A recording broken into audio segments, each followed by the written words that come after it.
Bonjour et bienvenue sur ce podcast consacré au tricot. Je suis Catherine, la teinturière de la marque Madeleine et Philibert. Je teins de façon artisanale de la laine que je vends ensuite sur mon site Madeleine et Philibert. Et vous pouvez également me retrouver sur différents salons partout en France. D'ailleurs, cette année a été riche en salons. J'ai fait 5 salons différents en 2023. Le premier était en février, près de Metz, à Briey, c'est le salon exceptionnel. Ensuite, en avril, j'étais en Alsace, à Bretzelen. Ensuite, en juin, j'étais en Bretagne, dans le Morbihan, au Bigot de Laine. En juillet, j'étais au Fil de la Manche. En septembre, j'étais au Nitite. Et là, nous sommes donc le 22 novembre. Et ce week-end, donc le samedi 25 et dimanche 26 novembre, ce sera donc mon dernier salon de l'année qui va se dérouler dans la pointe du Finistère, vraiment tout au bout là, à Porspoder, une petite ville qui est à la pointe, qui est dans la pointe nord là. Enfin il y a trois, enfin pour moi j'ai du mal à décrire la Bretagne parce que moi je suis pas du tout du coin et en plus c'est la première fois que j'irai dans cette partie de la Bretagne, donc on va avec mon mari, on a pris aussi lundi et mardi en plus pour pouvoir visiter ce coin. Je crois que la région s'appelle les Abers et j'ai hâte de découvrir ce joli coin. Enfin, à chaque fois que je dis que je vais là-bas, tout le monde me dit « Oh là là, qu'est-ce que c'est beau !» Donc voilà, j'ai hâte d'y être. Et puis de faire ce salon, ça sera la première édition. Donc c'est le festival de fil et diodes qui se passe à Porspoder dans le 29, dans le Finistère. Et donc cette année a été assez riche en salons et également du coup en préparation de teinture, et c'est pour ça que j'ai pas fait tant de podcasts que ça parce que j'y pense pas, j'ai pas le temps. Là aujourd'hui j'ai un petit peu de temps pour moi. Là je suis chez le toiletteur pour être beau pour aller en Bretagne. Voilà. Là mon mari lui, j'ai tout emballé ce matin et donc là il est en train de mettre dans la voiture qui est jusque là. Alors, on pourrait pas mettre un sac en plus, même même la trousse de toilette, on se demande si on va pouvoir la rentrer et s'il va pas falloir prendre le coffre de toit. On essaye d'éviter de prendre le coffre de toit parce que bon, c'est quand même moins pratique pour voyager. Enfin, voilà, si on peut s'en passer, c'est mieux. Et donc là, j'ai un peu de temps pour vous présenter mes différents encours que j'ai actuellement sur les aiguilles. Je dis bien mes différents encours, ce qui est rare parce que je suis en général monoprojet. Même si j'en ai 2 ou 3, en général, je me focalise sur un. Enfin, j'en commence un. Après, si j'en ai un deuxième, voilà, je me concentre sur un des deux, je laisse tomber le deuxième. Et tant que j'ai pas fini un ouvrage, j'en prends pas d'autres. Et là, j'en ai 5 sur les aiguilles. Donc 5, c'est quand même beaucoup pour moi. Et en même temps, c'est 5 projets très différents. Et il y a des projets, c'est des cadeaux de Noël, bien sûr. Il y en a un, enfin voilà, je vais vous présenter ces 5 projets, vous allez voir que c'est tout à fait différent. Le premier que je suis en train de finir, là je voudrais bien que mon mari l'ait pour partir justement en Bretagne. Je suis en train de lui faire un bonnet. C'est donc le classique Ribbed Hat. Donc vous voyez, ce sont des côtes 1-1. Alors je crois que c'est un modèle gratuit qui est proposé par Pearl Sew sur leur site, hein. Et il a été fait je sais pas combien de fois parce que c'est vraiment le bonnet hyper classique. Donc on fait, alors moi j'ai fait 22 cm de hauteur et là je suis en train de faire les diminutions, voilà, on les voit là, vous voyez là, donc je suis en train de diminuer.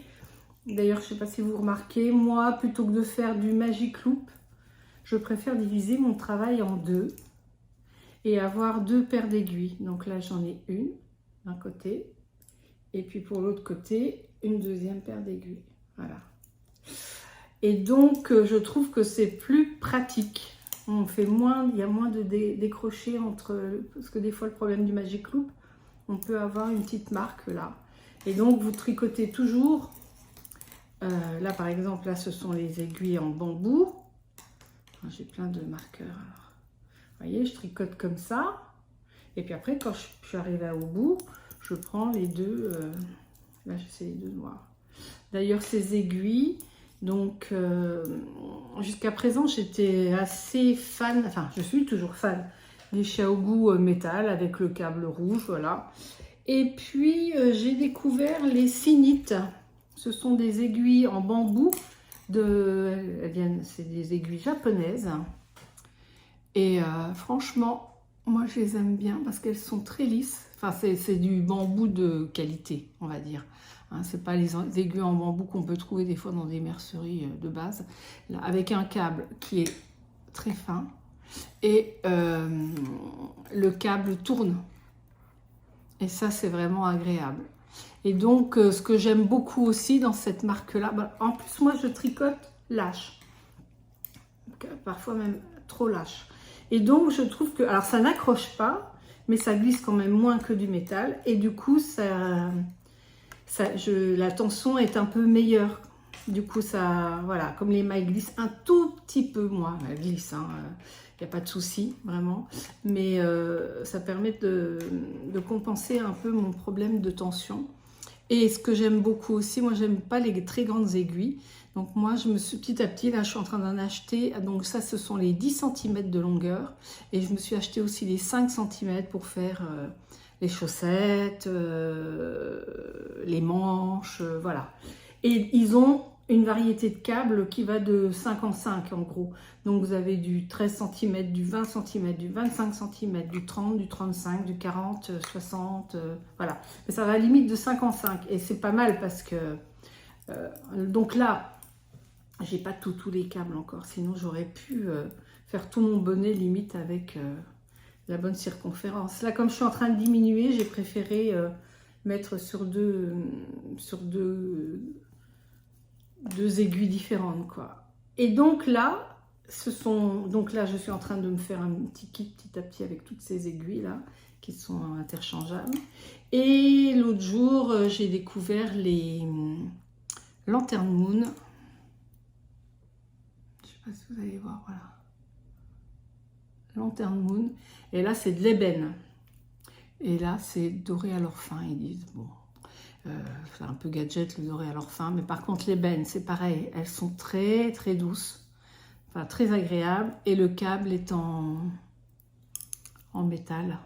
Attendez, je vais essayer de voir si je peux vous montrer. Voilà. Et vous voyez pareil, il est très souple et pareil, les aiguilles tournent sur le câble. Donc celle-ci j'aime beaucoup aussi. Donc je ne sais pas, est-ce que je continue ma collection de Sinite ou est-ce que je me fais une deuxième collection de Lantern Moon, plus les Xiaogu que j'ai déjà. Bon, après, on n'a jamais assez d'aiguilles, hein, donc voilà.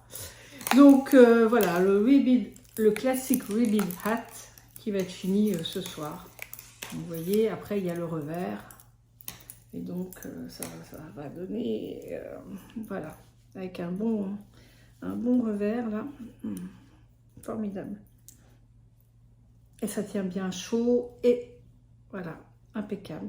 Là, le Ribbed Hat, j'utilise de la Merideka, donc c'est ma marque, hein, Madeleine et Philibert. La Merideka et le coloris c'est Bruxelles. Voilà, qui ira parfaitement avec la nouvelle doudoune un peu orangée de mon mari, un peu un camp orangé. Donc ça, c'est le premier projet. Ce soir, il est fini. Et après, je pourrais dire que j'en ai plus que 4.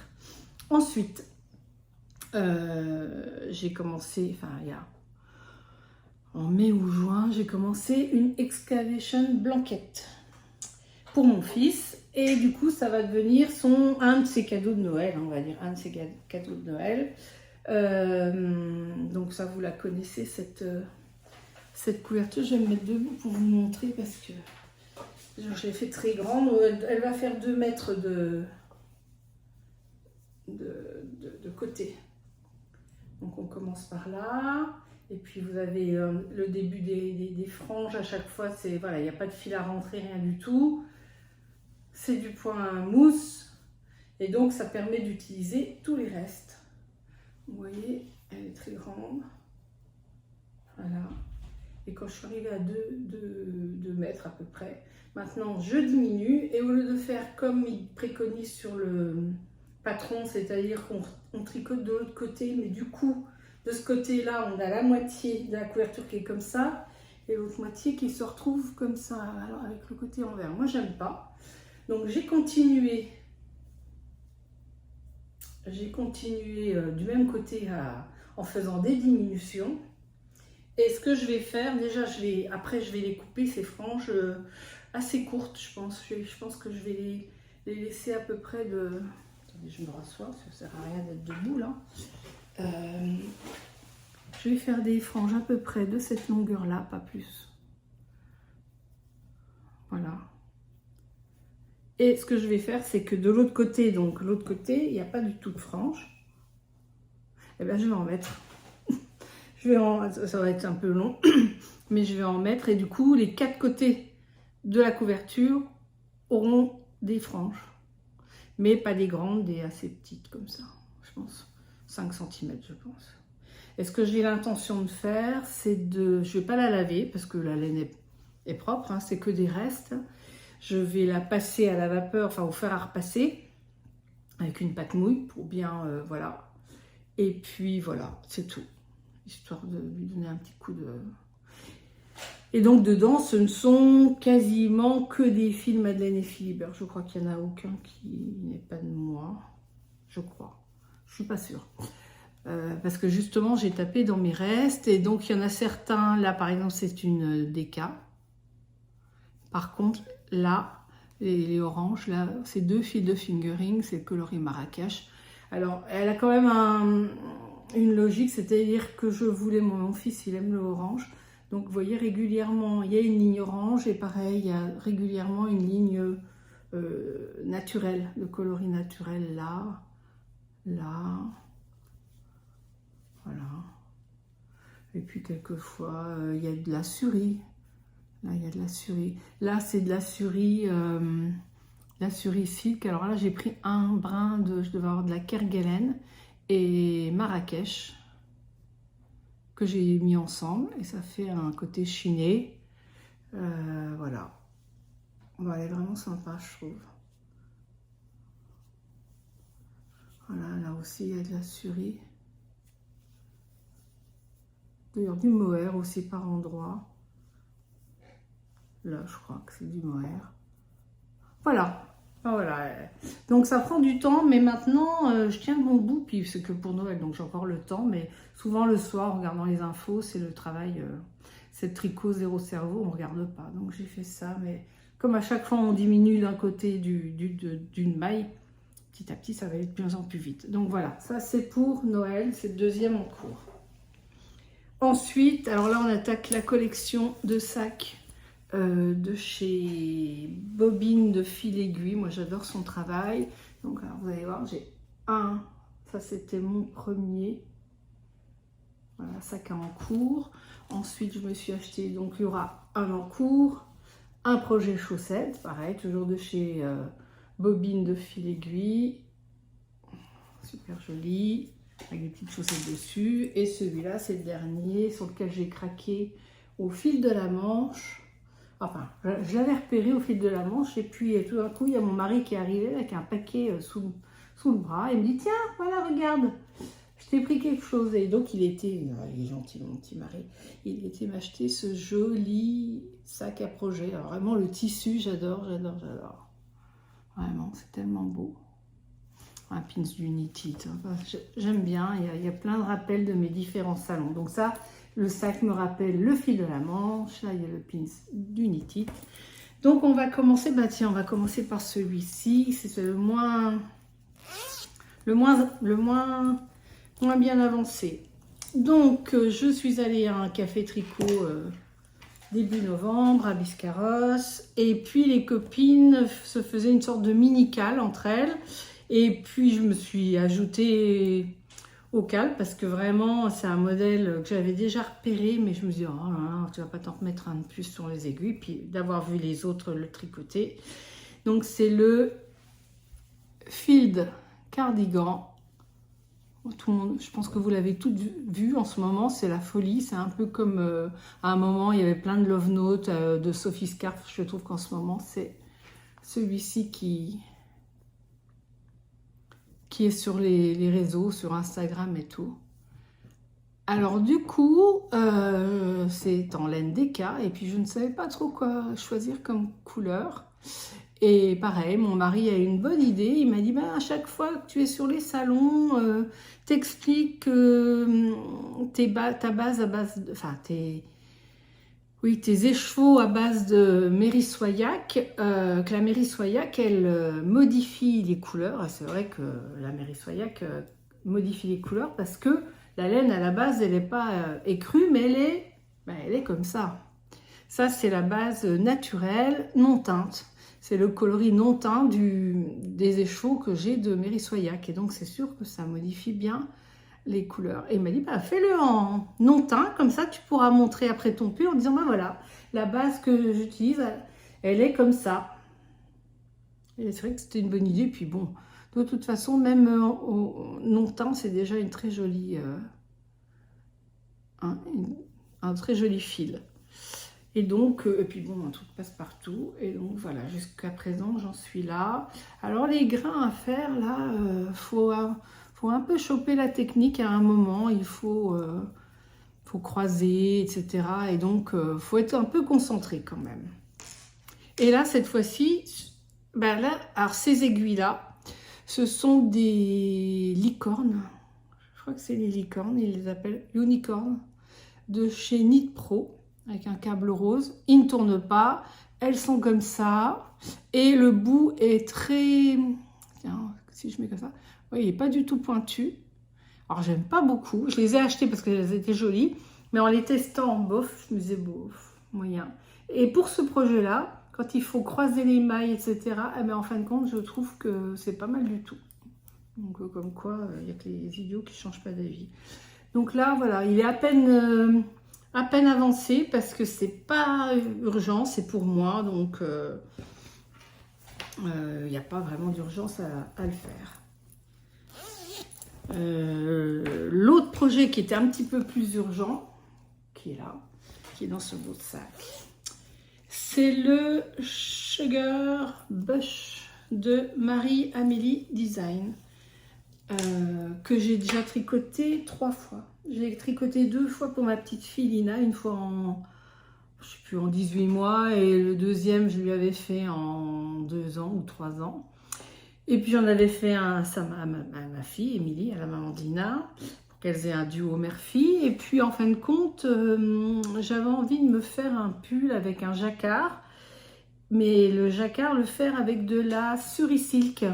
En voyant, c'est Lysandre qui avait fait un Pink Velvet de Andrea Mori en Madeleine et Philibert, justement, enfin avec de la Surisilk jaune pâle et le pull en gris clair, c'était très joli. Et en fin de compte, moi je me suis dit, bon, j'ai le modèle Sugar Bush, donc je vais me le faire pour moi.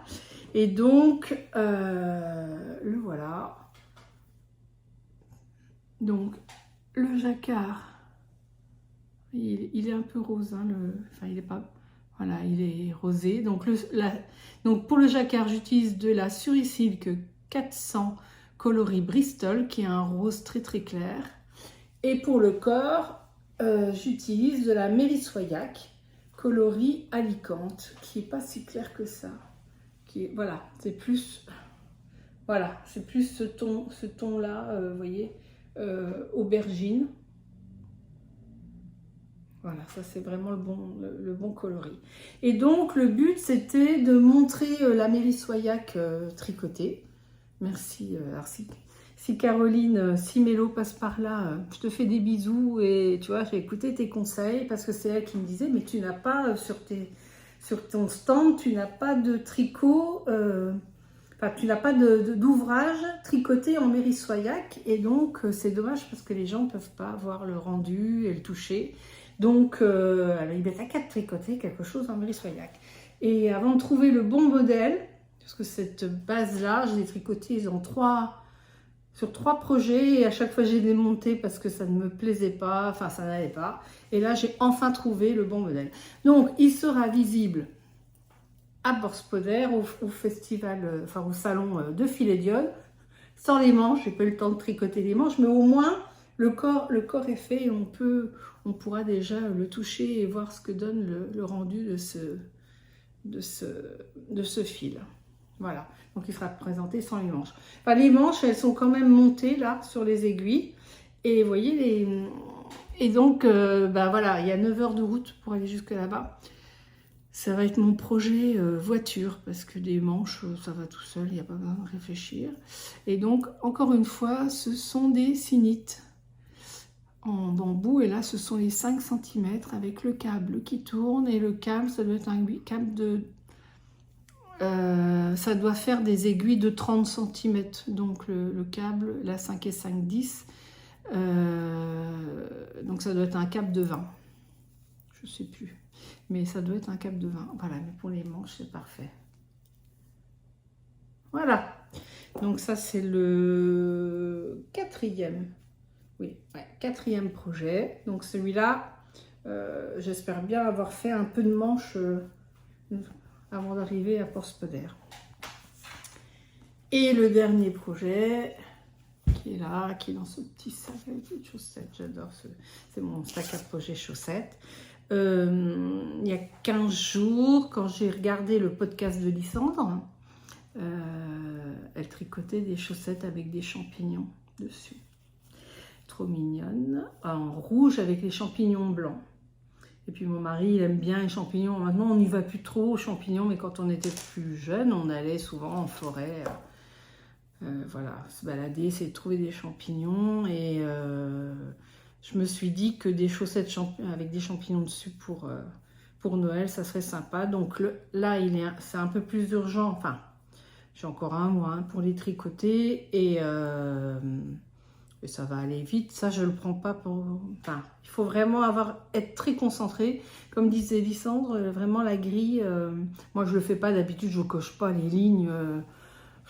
souvent c'est répétitif, mais là chaque ligne est différente, le motif est différent à chaque ligne, donc tous les 2 rangs je mets du stabilo pour voir où j'en suis. J'ai même imprimé 2 fois la grille pour avoir une grille par jambe, on va dire. Et donc voilà ce que ça donne. On les voit bien quand même, les champignons. C'est mignon comme tout. Enfin, moi je trouve ça trop mignon. Et alors, si vous m'avez suivi un petit peu sur Instagram, je les avais commencés dans le sens inverse, c'est-à-dire que j'avais fait le fond en écru, là. Donc c'est de la Memosoc coloris liège. J'aime beaucoup, moi, cette base Memosoc pour les chaussettes. Il y a du mohair et du nylon. Enfin, il y a du mérino, du nylon et aussi du mohair. Donc elles sont chaudes et en plus... pour du jacquard, en plus en double, c'est parfait. Mon mari adore quand elles sont tricotées en double, là, comme ça. Et l'autre écheveau, c'est un écheveau que m'avait offert la Fée Ballot, qui est une teinturière que j'avais rencontrée à Exceptionnelle il y a 2 ans. Elle était en face de moi, on a papoté, etc. Je regardais ses écheveaux et celui-là en particulier était très très joli. Et à la fin du salon, elle me l'a offert. Et j'avais pas encore eu le temps de le mettre sur mes aiguilles. Et je m'étais dit, ça sera pour des chaussettes pour mon mari. Vous voyez, il y a plein de couleurs comme ça. Donc ça, ce n'est pas de moi, c'est de la Fée Ballot. Voilà. Et donc, j'avais commencé des chaussettes donc avec le fond blanc et les champignons de ce coloris-là. En taille L, parce que j'avais mesuré le pied, enfin oui, le pied, il faut mesurer le pied du mari, enfin de la personne, et donc ça correspondait à L. Et donc j'ai fait toute la jambe jusqu'au talon, et puis je voulais que ça soit une surprise pour lui, puis je trouvais quand même que c'était hyper large. Je me suis dit, tant pis, je vais quand même lui en parler. Enfin, il n'a pas regardé le dessin, il ne sait pas ce qu'il y a dessus, il sait que je lui fais des chaussettes, que je lui tricote des chaussettes pour Noël, mais il ne sait pas le motif, il sait qu'il y a un motif, mais il ne sait pas quoi. Et donc, et c'était beaucoup trop large. Il a la cheville fine et la jambe fine, le pied peut-être un petit peu plus large. Et donc du coup j'ai tout démonté. Et comme j'ai quand même ça se voit, hein, j'ai un peu moins, là j'ai 100 grammes, là j'ai un peu plus de 50 grammes. Donc j'ai décidé de faire l'inverse, de faire le corps comme ça. Donc du coup là il y a les côtes, il y aura le talon, les pointes dans ce coloris-là. Il y a juste le jacquard qui va être en blanc pour faire les petits champignons. Et donc du coup là je fais la taille M. Et là rien qu'en les regardant je vois bien que ça va beaucoup mieux. Pareil, il aime bien que ça tienne bien. Alors si je vois que c'est légèrement, pourtant j'ai fait les côtes en 2,25 et là le jacquard je le fais en 2,75. Mais je mettrai j'ai du fil élastique, vous savez, transparent là pour les chaussettes justement. Je pense que j'en mettrai, j'en ferai peut-être 4 lignes par derrière là de fil pour que ça lui tienne quand même bien à la cheville. Voilà. Et j'ai décidé de modifier le patron. Bon, j'y suis pas encore. C'est-à-dire que normalement, c'est un talon... je sais plus si c'est un... Enfin, je vais pas trop regarder. Si c'est un talon après coup ou si c'est un talon comme le Fish Lips Kiss Heel. Donc en raccourci. Mais moi, ce talon-là, je l'aime... Enfin, il est facile. C'est plus facile à faire qu'un talon renforcé. C'est plus rapide, c'est plus facile. Mais je trouve que les chaussettes avec un talon renforcé tiennent beaucoup mieux aux pieds.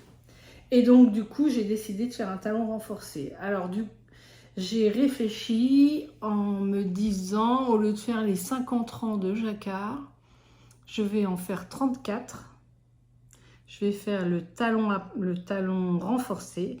Et ensuite, comme on relève 16 mailles sur le talon renforcé, eh bien, les 16 rangs que je n'ai pas fait sur de la grille, je vais les faire en même temps que je vais faire la diminution.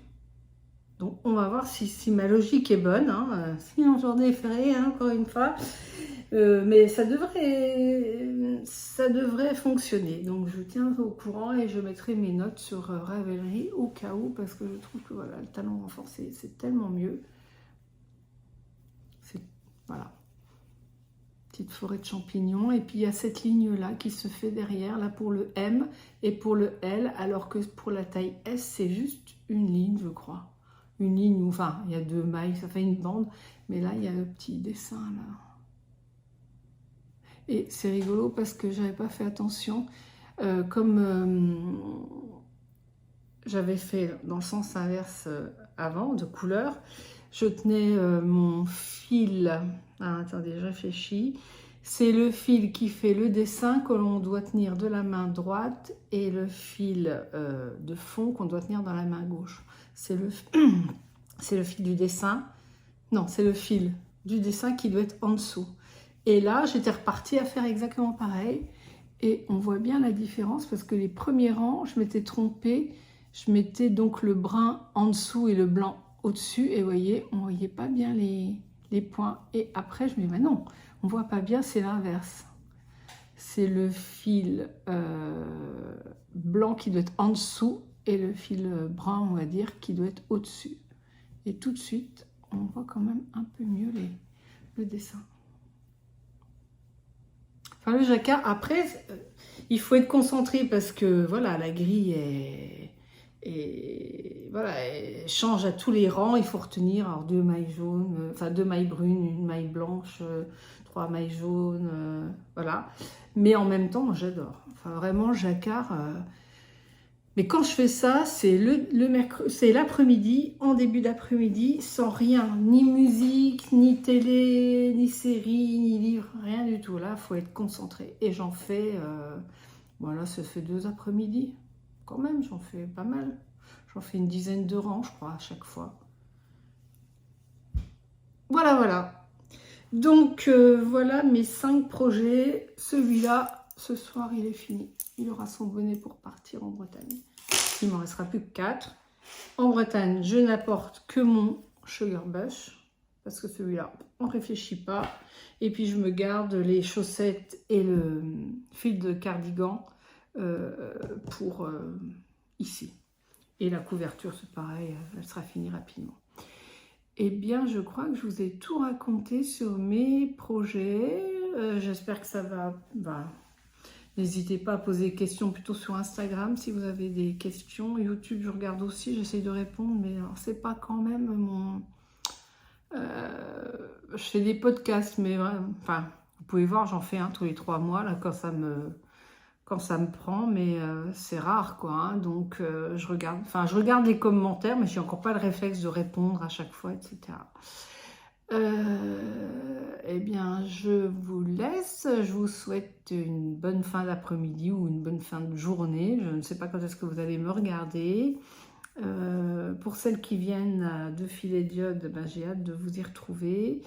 Et puis à toutes et à tous, je vous souhaite une bonne fin d'année. Là, on arrive au mois de décembre. D'ailleurs, c'est ça que je voulais dire exactement, j'avais oublié. Le calendrier de l'Avent a été envoyé à toutes... Enfin, il y a eu des précommandes de mai à septembre. Il y avait des précommandes pour le calendrier de l'Avent. Ça aussi, ça m'a pris tout le mois d'octobre pour le préparer, pour faire toutes les teintures. C'est vraiment beaucoup, beaucoup de travail, hein, le calendrier de l'Avent. On s'en rend peut-être pas compte, mais il n'y a pas que la teinture, il y a toutes les impressions de la petite étiquette avec le numéro, etc. La petite carte, la carte pour détailler les thés, tous les thés à mettre chaque sachet, parce que donc il y avait 12 jours de thé et 12 jours avec de la laine, les petits sachets de thé tous les jours à mettre dans des petites pochettes, etc. Ça prend beaucoup de temps, 2 après-midi ou 3 après-midi pour mettre les sachets de thé, voilà, enfin... Et donc, ils sont tous partis là vers le 15 novembre et ils sont quasiment tous arrivés. Je crois qu'il n'y en a plus que 2 qui doivent être retirés dans un... Voilà. Mais sinon, tous les autres sont arrivés. J'ai hâte aussi d'avoir vos retours sur ce calendrier de l'Avent pour celles qui l'ont pris. Alors, n'hésitez pas, même si c'est négatif, n'hésitez pas à me le dire parce que c'est comme ça qu'on progresse et qu'on apprend de ses erreurs. Il y a peut-être, mais bon, moi en tout cas, je suis très contente de ce que j'ai fait et de ce que je vais vous proposer, de ce que j'ai proposé. Après, voilà, je suis déjà en train de, quand je les faisais, je me disais, bon, alors l'année prochaine, oh, j'aurais pas d'idée, puis ça commence à déjà germer un petit peu. Ben, il y a des petites idées là qui viennent, mais c'est vrai que ça se réfléchit longtemps à l'avance. C'est pas que je suis déjà en train de programmer le prochain, mais trouver le fil conducteur à chaque fois. Voilà. Cette année, c'était vous proposer des bases différentes. L'année prochaine, bah, ça sera autre chose. Et voilà, c'est là-dessus que je suis en train de réfléchir. Donc voilà, donc je vous souhaite une bonne fin d'année, un bon mois de décembre, de bonnes fêtes de fin d'année.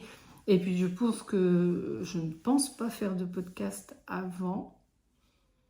Non. Peut-être vous montrer les résultats de les fins de mes tricots, peut-être si j'ai le temps. Je vous montrerai peut-être tous ces projets-là. J'aimerais bien les avoir finis tous. Enfin, à part mes 2 pulls, de toute façon les chaussettes elles doivent être finies. Le calendrier, l'excavation blanket elle doit être finie aussi. Donc à part mes 2 pulls, ouais, j'aimerais peut-être vous remontrer tous ces projets finis. Et puis j'ai déjà aussi d'autres envies de tricot, encore pour moi. Cette fois-ci, j'ai envie de tricoter pour moi, encore un autre pull. Le nouveau de Nadia Crétin-Lechen, il me plaît bien. Je me le ferai bien et j'ai même l'idée de la couleur en Madrid, donc en rouge. On verra. Eh bien, je vous embrasse, à bientôt et puis prenez bien soin de vous aussi. Bisous!